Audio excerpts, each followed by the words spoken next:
In the meantime, the U.S. and Iran wrapped up their nuclear talks yesterday with no deal, and they were at it for hours trying to figure all this out. But apparently they did make progress and said they might continue talking about it next week in Vienna. But again, the U.S. wants Iran to stop enriching uranium, stop developing missiles, and stop supporting groups that oppose or attack Israel. And apparently Iranian state TV reported that the U.S. proposed maybe Iran's government could transfer its enriched uranium abroad somewhere. But their government said, no, we're not doing that. We're still going to enrich uranium, and we are still going to be having our missile program, and we're still going to do whatever we want. But we also do want you guys to lift international sanctions. So it seems to me that they didn't really make any real progress.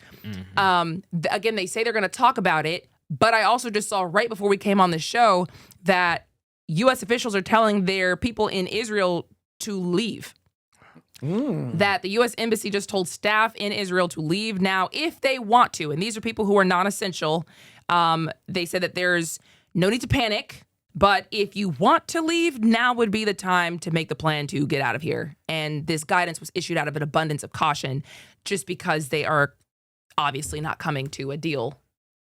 Are they? Does that mean they're possibly could strike, do something? I mean, if you're telling somebody to leave, I mean, in my mind, I immediately start to think like, oh, something's about to happen. So you're telling me to leave? You ain't telling me to leave for no reason. That would be the concern. You know what I'm saying? You know what I mean? Because Trump said you got 10 to 15 days to figure this out. Yeah. By this count, it's about 2 to 7 days then to figure this out. They didn't come to any kind of agreement yesterday. Their third talk about it.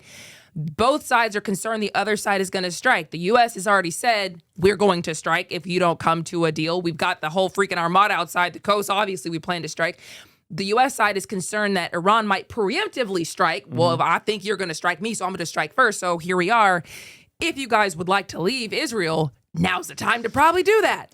Oh, we're cooked. We're cooked. I saw reports that they were serving some of the army people out there around the area steak and lobster. and when you hear steak and lobster, you're like, dang, this is a good little meal. Yep. Maybe it might be your last, dog. I don't know.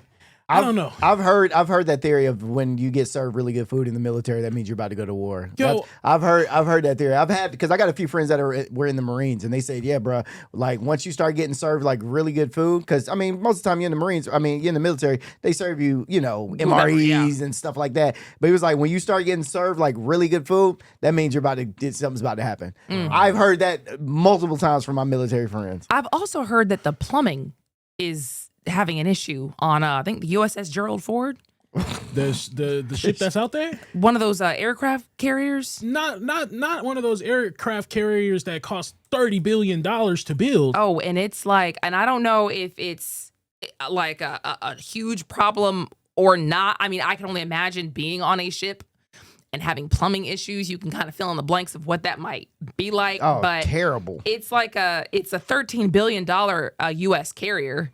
So it's and those are the troops that have been in Venezuela. They thought they were going to go home. Oh. They didn't know they were about to go across the ocean over to Iran. So they thought, we got a little 6-month deployment over to Venezuela.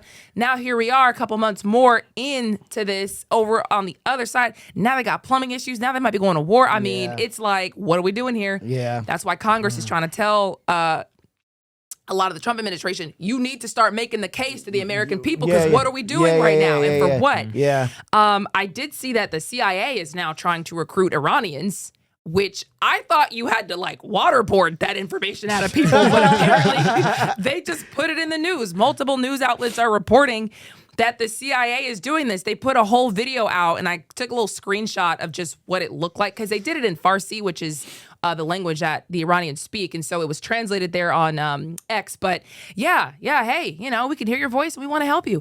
And they basically said, you guys should definitely take appropriate action to protect yourselves, and warn them not to reach out using work computers or personal phones. Use a disposable device if possible. Be aware of your surroundings and anybody who can see your screen or your activity.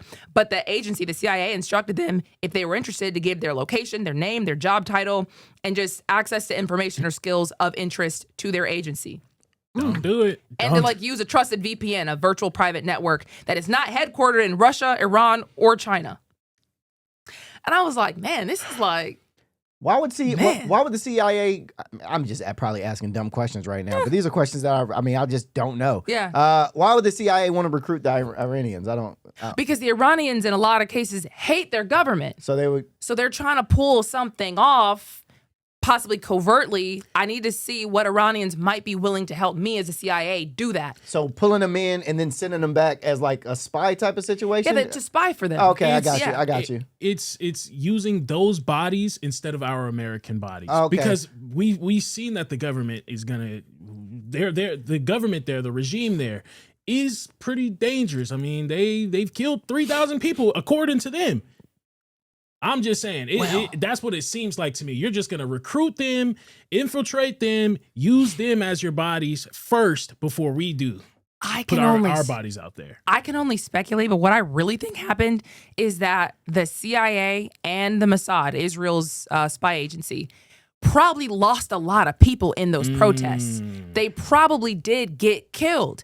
That's probably who Trump was trying to save from the executions. All those people who were literally a part of bringing about the killing that we saw during those protests, which might have been CIA and Mossad, which means they did lose a lot of their own assets, which means they might be trying to call up and try to figure out who might be willing to join us now that we've lost anywhere from 3,000 to 32,000 people. Mind you, they're probably gonna be on the front lines. If anything, I see those people being on the front lines. But we're not gonna put American people in the front lines if we got them. Well, they would be doing covert, whatever Covert. spy-esque. It's a CIA, Yeah, so sure. They're not out there shooting. they're not like on the front line. they're not like soldiers. Again, they've already said that we've been like recruiting terrorists, not terrorists, but recruiting our own people to protest, recruiting people to protest. The Iranian government has already said that we've been recruiting people to protest over there, and those people were spies.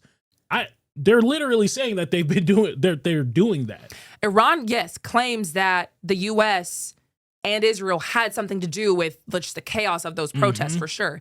So, but that's where I'm saying I think that because the Iranian government just killed as many people as they could, it seemed like, anywhere from between 3,000 and 32,000 people who are out there. Now you need to replenish your CIA operatives on the ground. So that's why they're saying, like, we can't obviously ship a bunch of Americans. Yeah, so why not just grab y'all? That makes sense. If you want to overthrow your government, That makes sense. type in, to this line, make sure you don't get caught. That makes that makes sense. That makes sense. Well, that does, yes, that makes a ton of sense. Yes, I would have done the same thing. I would have done the exact same thing. DM is direct message, so they direct messages, but that was just a joke. They just put it literally outwardly on social media for anybody to reach out to them.